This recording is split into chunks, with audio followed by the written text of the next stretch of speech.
introduction. You're three.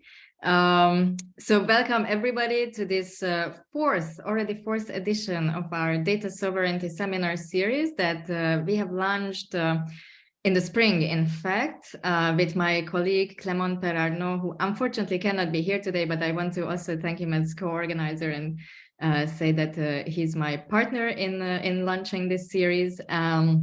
And basically, the idea was that we thought after the EU released the Data Act proposal that it really coincided with a lot of discourses and discussions on digital sovereignty, data sovereignty, and we wanted to invite experts and renowned scholars to have a discussion about what it all means.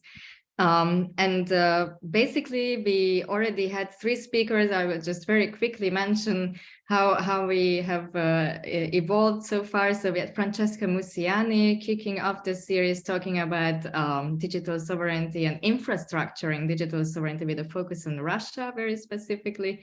Then we welcomed Roxana Radu, who talked about digital sovereignty in the context of internet governance and in the new era of internet governance.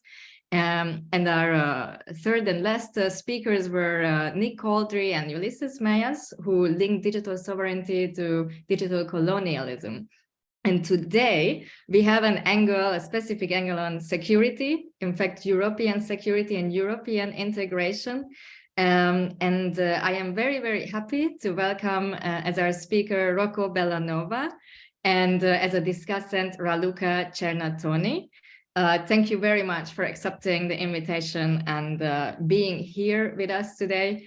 I will give a very quick overview of your bios. They are much longer and much more substantive than I am going to give the intro for. But to start with Rocco, who is going to speak today. So Rocco is a research professor at the VUB Law Science, Technology and Society Institute. And he's also assistant professor of critical data studies at the University of Amsterdam. He has recently acquired an ERC project called Data Union, where he looks at European security integration through database interoperability. And I'm sure he's going to talk a little bit about that too. But basically his work sits at the intersection of politics, law, and science and technology studies. He studies how digital data became pivotal elements in the governing of societies. And the main point of his talk today is going to be about a recently co-edited special issue of European security. And he will talk about his introductory piece I will put the link to it in the chat, but it's titled Digital/Sovereignty and European Security Integration. So I'm sure we're going to hear a little bit about the meaning of this slash, which is very, very interesting. And Raluca Csernatoni, who also already introduced our discussant, she also has a very brilliant article in this special issue. So I'm very happy that the two of you are actually here together and you can give more context on the development of this. But Raluca is a professor on European security and counterterrorism and new technologies at the Brussels School of Governance in its Center for Security, Diplomacy and Strategy at the VUB. And she's also a research fellow at Carnegie Europe, where she specializes on European security and defense and also emerging disruptive technologies. She's also a visiting professor on technology security and high-tech warfare with the Department of International Relations at Central European University and an associate research expert on PeaceTech with the Austrian Study Centre for Peace and Conflict Resolution in Vienna. So, again, welcome and thank you. I do have to make some housekeeping comments as well. So basically, the program is as follows. Rocco is going to have about 20 minutes to give his presentation. Then we will give the floor to Raluca to share her insights. And after that, we will open the floor for Q&A. There is a box for the Q&A in the menu on the bottom. So please already during the presentation for our audience, you can already put your questions if you have. And once we open the floor for the Q&A, I will give you the right to turn on your mic and you can ask your questions. So that's how we would like to run this. Again, thank you everyone for being here, and Rocco, the floor is yours. You can share your slides. Thank you. Thank you very much, Ursula. Thank you to you and Clément for organizing this seminar series and for the invitation.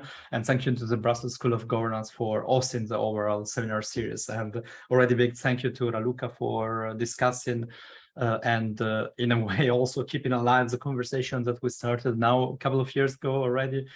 And if I can start already with the recommendation, please go and read Raluca's piece if you have not already done. Cite her abundantly because she is the leading expert on a lot of important things that are happening, and she's really like somebody I look forward for further engagement and intellectual progression. Today my goal is to investigate a little bit the slash between digital and sovereignty and try to argue in favor of the slash. But before doing so, I wanted to acknowledge the fact that this presentation is a spin-off of a long project that we carried out with two colleagues, Helena and Carrapico and Denis Duez. Helena works at Northumberland University, Denis at the Université Saint-Louis in Brussels. And it was the conversation between the three of us about all things related to the digital and European security that brought us to think about the possibility of a special issue concerning digital sovereignty and, more in particular, European security integration. The special issue has been released by the EU studies journal European Security. I will say that most, if not all, the paper are available open access. So yeah, just have a look, and I'm sure that you will find your interest in one or the other. We are very happy because we brought together a quite pluralist approach to it, and I will come back in a moment.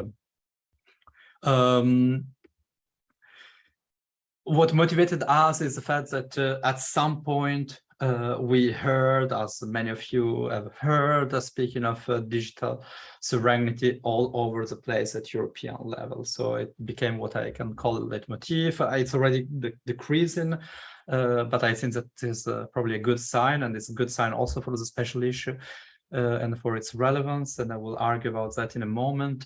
But at some point, everywhere, high-level politicians were speaking about we need a digital sovereignty. The EU has to invest in digital sovereignty. We have to build digital sovereignty.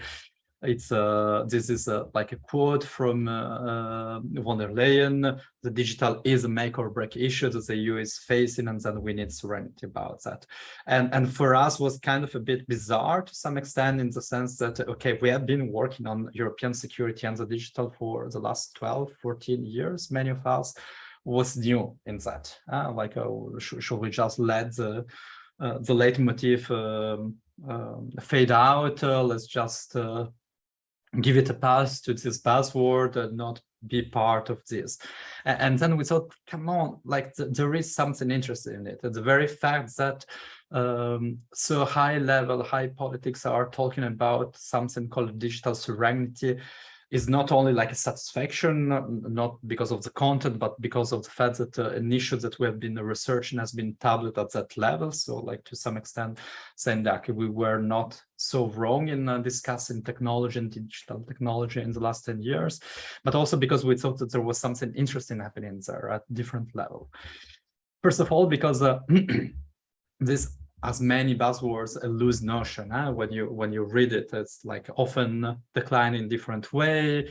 Technological sovereignty, data sovereignty, information, cyber sovereignty, and it also declined and equated in different ways, like mostly like as a way to promote an idea of a European leadership and strategic autonomy with regard to the digital, and the ability to act independently in a world that is perceived as a digital world, where the real life or online world have been to some extent collapsing one into each other, and we can really speak about kind of a digital world. So this kind of, it's impossible to think world politics without thinking about the digital one way or the other to understand this digital. So the digital is no more like an accident in the in world politics, also in mainstream approach to world politics, is something that is here. We have to deal to swim into it, and how we do it has a high politics implication. It's no more a question of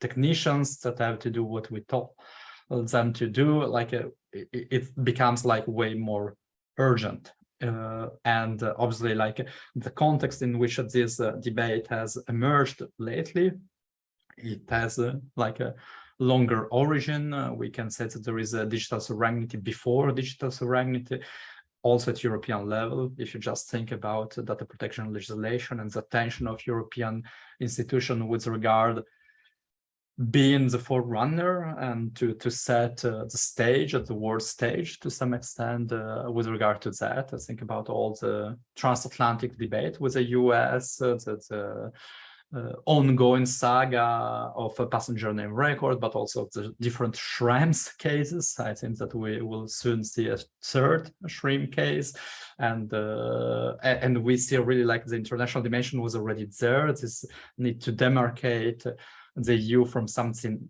else. Could be the US, could be China, could be other forms of political economy applied to the digital. I'm thinking in particular to what they call big tech, but also their counterpart in China and so on. But so there is a sense of urgency in that, and this sense of urgency, I will argue, it's there even now that digital sovereignty is already starting to get a little bit out of fashion. But digital sovereignty, to some extent, has been a moment in which, because of this notion of sovereignty, we all can peer in. All, when I say all of us, I'm thinking from a more traditional security studies perspective, international relations perspective. So our first effort of systematization was to say, like, maybe we're witnessing two things. If we have to rephrase this kind of emphasis, on the one side, it seems to be about control over data, information and disinformation as a specific case studies, but also software and hardware and infrastructure, what we call sovereignty over the digital. So like to regain a control about a digital that seems to be like escaping our grasp, or institutional public authority grasp, or European grasp, despite the economic strengths of Europe. On the other side, the use of digital technology for European governance, what we call the sovereignty through the digital. So the idea that indeed, like, Europe has been at the forefront of initiative to develop digital technology for surveillance, counterterrorism, more classical security technology, and so on. So like two forms of sovereignty over or through the digital, two ways in which the digital and sovereignty start to relate. And ultimately, what we run quickly to think is that the EU approach is not only a matter of norms and legislations. It's very important. We are not trying to obliterate that, but we thought like we should complement it by a different kind of focus, and geopolitical focus, because it's very present. And I'll speak about that in a minute, but also an infrastructural focus. And I will say that I will try to emphasize a bit more this infrastructural element today in the remainder of my presentation. So why to move from digital sovereignty to this seemingly postmodern slash between digital and sovereignty? To get that, let me start by the fact that when we talk about EU digital sovereignty from a more conceptual perspective, like this is very puzzling. First of all, because already to speak about European sovereignty is a huge puzzle. You won't find few scholars in agreement about that, or many in agreement. There's a lot of debate about the fact that you can speak of sovereignty when you move out of the state as a unit of analysis. There's a lot of doubt about the capacity of the EU to impose its authority or to have an authority in itself. So, like, even if we take out the digital from the picture, ready to speak about European sovereignty has a long tradition of debate. The second element is the fact that the digital reminds to many scholars in social science the idea of immateriality.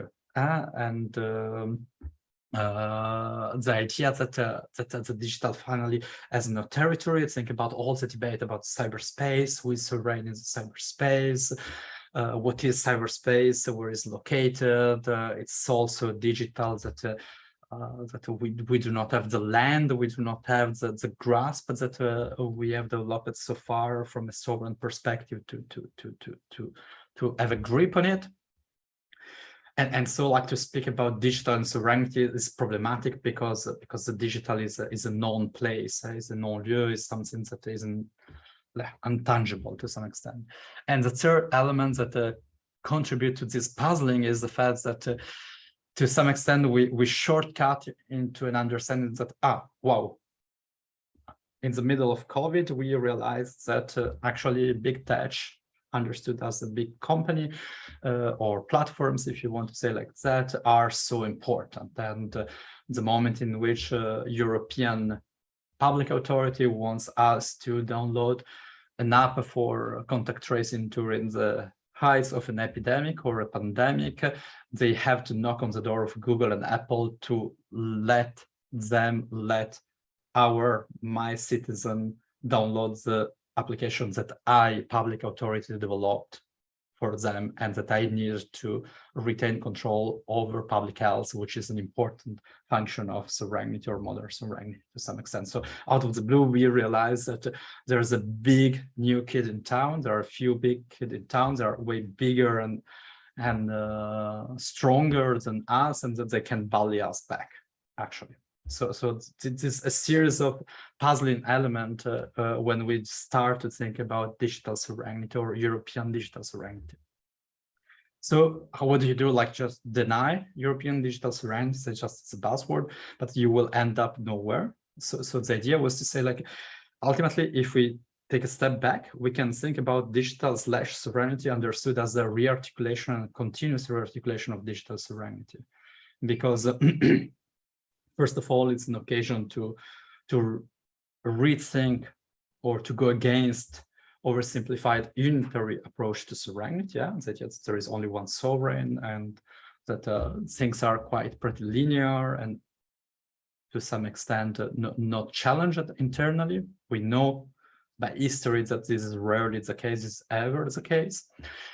And this has been kind of a reminder that sovereignty as history, like is an historical construct, but it is also a set of practices that are very historically situated.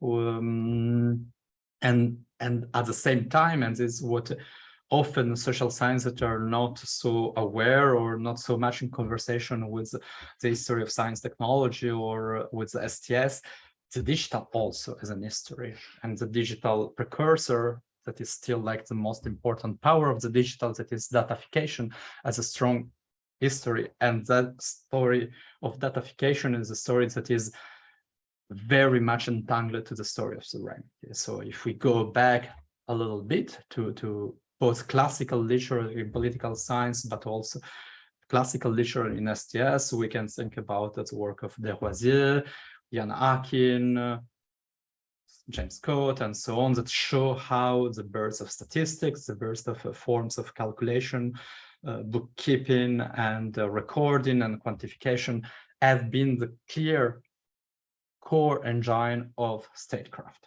There is no successful statecraft without some form of statistic, bookkeeping, data storing, datafication, quantification, and so on and so forth.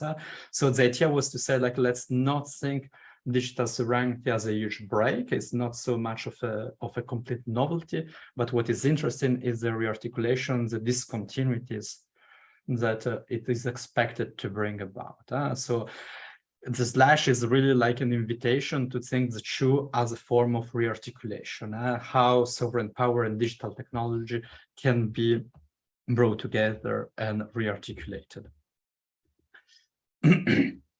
If we move 1 second back to classical notion of the sovereignty, or what we approach, how we approach sovereignty in the European context, generally we have three traditions. The traditionalist approach, that is to think sovereignty old school to some extent, what is not a state is not sovereign, and like a very, very linear approach to it. The post-sovereignist, that is kind of the complete rejection of this framing, and to say like it's useless to even think about sovereignty in our contemporary world. We should rather go in different direction, like governance is one among many, but so like sovereignty is, as Ulrich Beck will say, like a zombie concept. Just we should just kill the zombie because in any case it makes no good. And then a post-traditionalist approach that will say like, no, let's try to resituate sovereignty, how it emerged in practice. And here is the key, is to think about sovereignty as a claim that is never fulfilled. But this claim doesn't mean that sovereignty does not exist. It exists as a claim, and this claim is translated into specific practice that try to implement that claim to achieve that claim. And here is where things get way more interesting if we intersect that with research in the field of science technology studies or critical data studies. So from those perspectives, we try to imagine what digital sovereignty will look like. So from a traditional perspective, it will be a question of redistribution of power. From a post-sovereignist perspective, it would be just a password, useless to engage with. Or from a post-traditional perspective, the question will be the evolving nature of sovereignty. So what kind of sovereignty is being claimed at European level when high politics speak of European digital sovereignty? That will be the reformulation to some extent of the question. A key element of STS insight is the fact that we want to think about what we can call knowledge infrastructures. And the history has seen through a more STS or critical data studies perspective of the governing is the fact that we need, like the classical axiom of knowledge is power, but like how this knowledge is power unroll, like everybody thinks that like it's a self-evident thing, but like knowledge in itself does not exist. To exist, it needs an infrastructure that make sense of it, make it circulate, and so on. So to some extent, the knowledge infrastructure have always to be thought at the same time as epistemic element, like how you see, like a vision, a way of seeing, ontologies to see the world, but also they need a certain material element to solidify that, to make it circulate, to make it usable by other actors. The classical example that we always give is all James Scott analysis of how the fight for centralization in France, for example, passed through a fight of centralization of a meteorological system, like of system of measuring land, measuring wealth, deciding how much taxes on that specific bits of land or specific kind of activity, in which currency the taxes have to be paid, so to be brought back to the central system, so that the central system can pay to have a standing army at the end of the day. So you really see how is entrenched all this decision, how this knowledge infrastructure and their hegemony in a specific territory is important for the territory to be controllable, readable. And in that sense, like the very idea is that the choice of knowledge infrastructure affects what becomes legible. Not everything is legible in the same way. We need lenses to read the world, and to whom, how this is going to be read, and how this is going to be governed. So this is more or less the chain that the knowledge infrastructure habilitate or make it possible. And quantification and datification have been core practice of statecraft from ever, or from like I'm thinking here about colleagues that will their work about census and the role of censors from ancient Rome onwards. So the possibility to quantify as a common trend of any effort to govern a population. So just way before Foucault analysis about governmentality.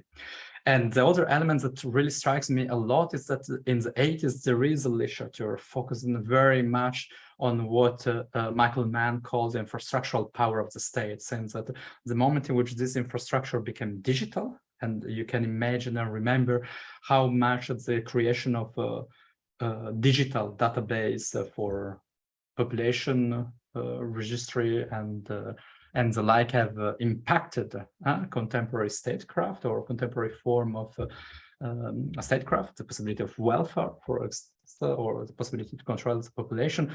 He speaks about infrastructural power. And what is interesting when we come back to European digital sovereignty is the fact that you have kind of a shoot, like a folding. After the 80s, increasingly the state retires, the public authority retires from investment into digital infrastructures, or they do not build this infrastructure, leaving the public sector voted of this infrastructure, and the private sector building their own infrastructure. And a lot of debate during the COVID have been about, like, what do you do when the public authorities have no more compatible or comparable, two different things, infrastructure than Facebook, back then Meta now, Apple, Microsoft, and other big players. So again, we go back to the example I was saying, like we have to knock on the door of Apple and Google to get up delivered to the phone of people. We like, I think only Taiwan was able to provide tokens to their citizen to provide some contact tracing alternative to that. Otherwise, everything was delegated to the private sector, not because it was more efficient, but because there was no alternative, simply put, if we wanted to make it digital. And here, to focus on the question of European security is particularly interesting, because the European security in the field of higher freedom, security, and justice, so justice and home affairs, actually is the exception.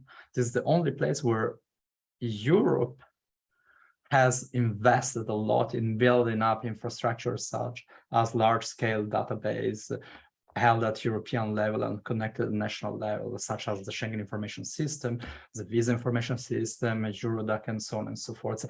European security, to some extent, has already been living through European digital sovereignty before digital sovereignty was at stake at European level in terms of notion, of loose notion. In that sense, we thought that the added value of bringing the conversation to European security was that not only there was very little conversation connecting digital sovereignty and European security, but that European security had been already living to some extent through some form of digital sovereignty or attempts at digital sovereignty before this became an issue at centralized level. So what we can learn back to some extent from cases where digital sovereignty is not mentioned as such, but that are cases of digital / sovereignty already in notion. So yes, the final slide is about a little bit the different kind of research question, and I can leave it to you, that the various articles bring about or attempt to address or raise. You will see that there is real vitality and diversity between the articles, but to some extent they all share or partake into the question of how this emphasis on digital sovereignty may redefine European security integration again. What from a European security integration, what we can learn and see happening after the emphasis of digital sovereignty. So yeah, my final message is digital sovereignty with a slash is probably going to survive. I hope so. This is our proposal. Digital sovereignty may not survive, but still the slash can help us understanding two key elements of our modern times, sovereignty and the digital, in their specific situated articulation. Thank you for your time. Thank you so much, Rocco. A lot of historical overview, very interesting, very rich, very dense thought process that you have walked us through. And well, a lot of questions that are explored in this special issue. I would like to now give the floor to Raluca to share her insights. And as I already mentioned, she also has an article in this special issue. Maybe you want to share a little bit about that as well. So please, the floor is yours now. Thank you so much, Orsi. Good afternoon, everyone. And thank you very much, Rocco, for the excellent presentation.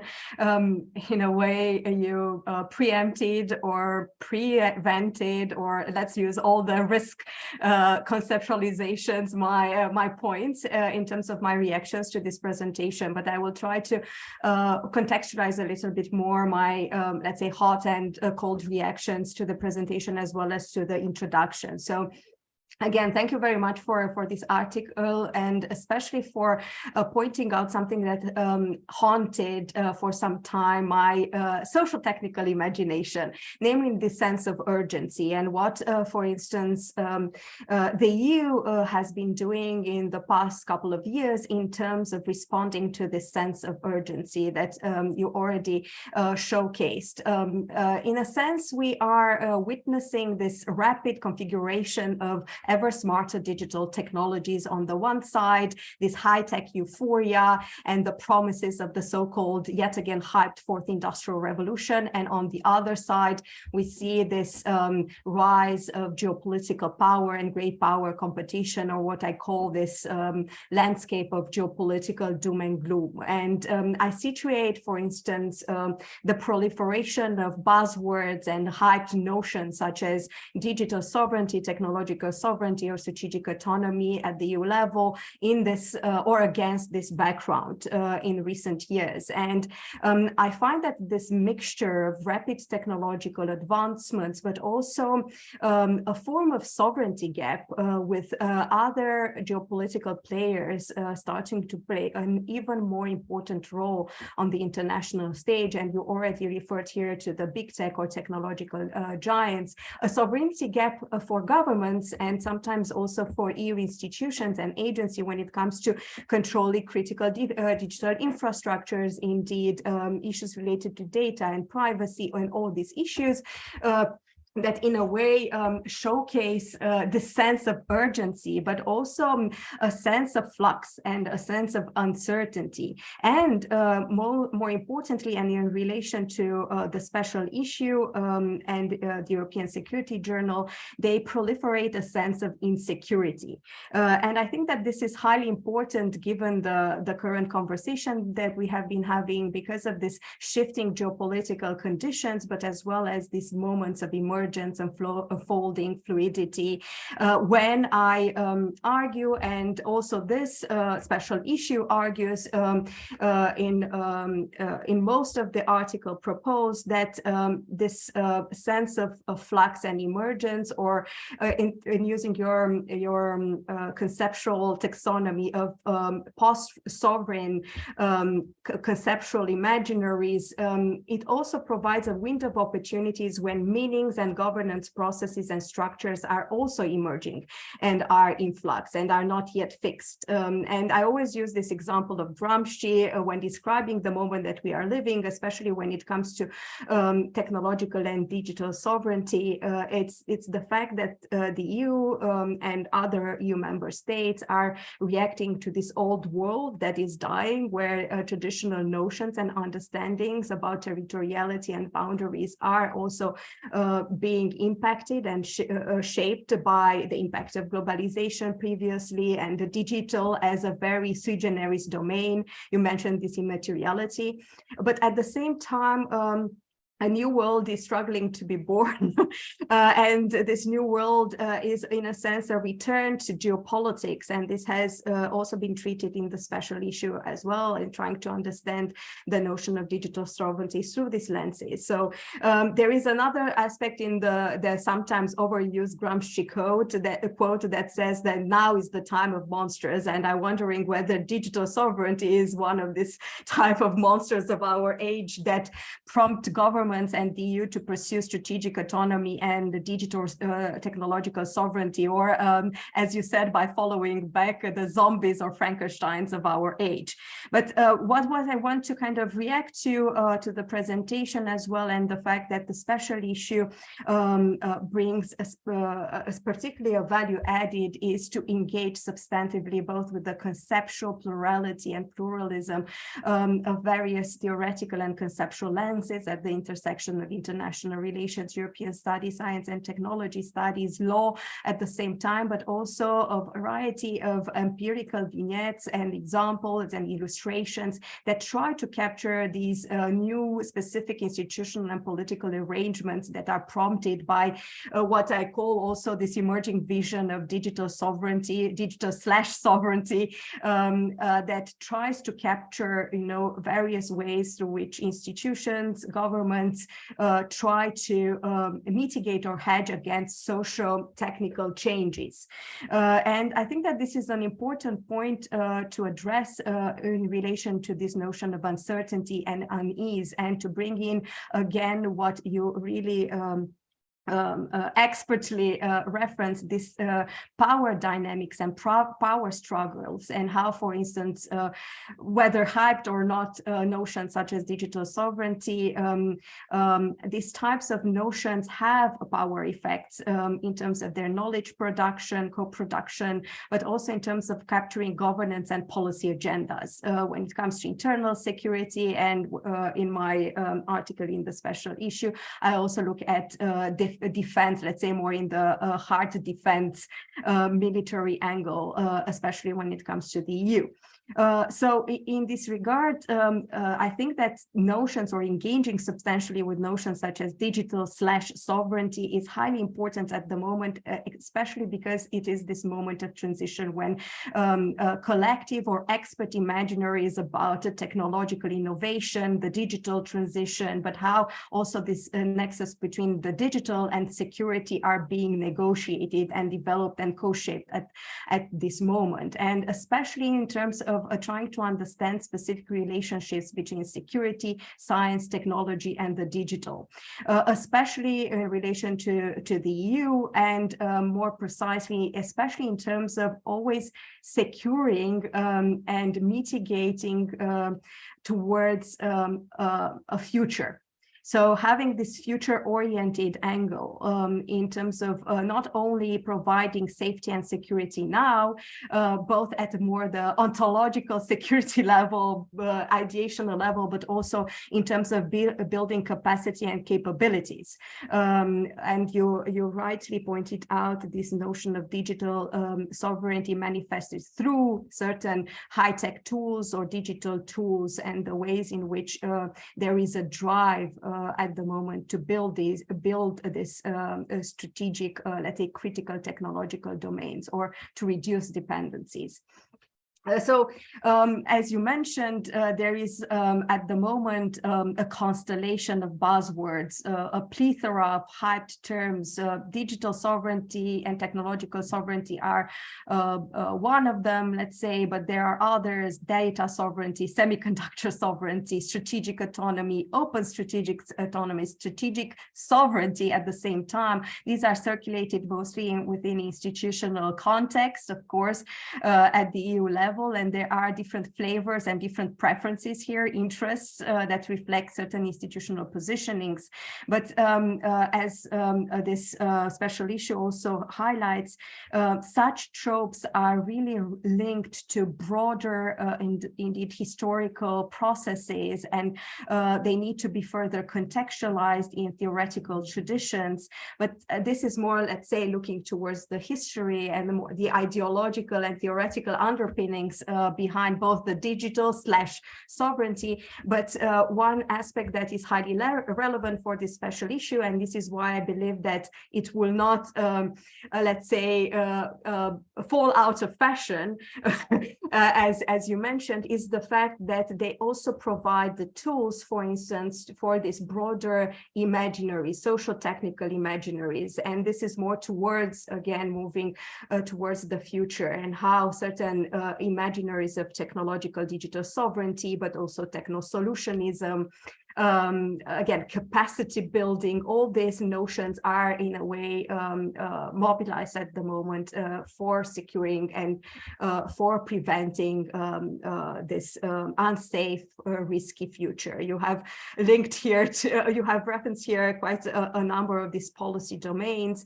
and also regulatory interventions that are framed and legitimized exactly to provide and to fill in the sovereignty gap that I mentioned earlier.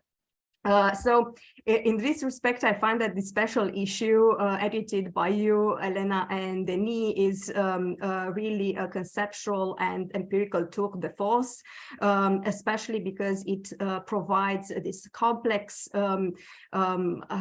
complex engagement with, and I will list here knowledge production processes and their social material infrastructural underpinnings, as well as how these knowledge production processes have hegemonic and power effects. Then the very power dynamics between different institutions and actors. Again, the discursive and performative effects of different narratives and discourses surrounding digital/sovereignty. And most importantly, and this is highly relevant mostly also for a policy analysis perspective, the articles and the special issue provides a high granularity in terms of describing the entanglements of actors, practices, and processes and technologies ranging from engaging with issues related to internal security, law enforcement, border management, to cybersecurity, to the defense technological industrial base, which is kind of my own shameless promotion for my own article. So to wrap up, maybe just as a form of challenge for then the discussion, but also for you, I would have maybe a question is exactly in terms of maybe offering us your, let's say, very short answer to this question that actually drives all the research of the articles and the special issues. How then are the discourses and practices of digital sovereignty redefining the EU as a security actor?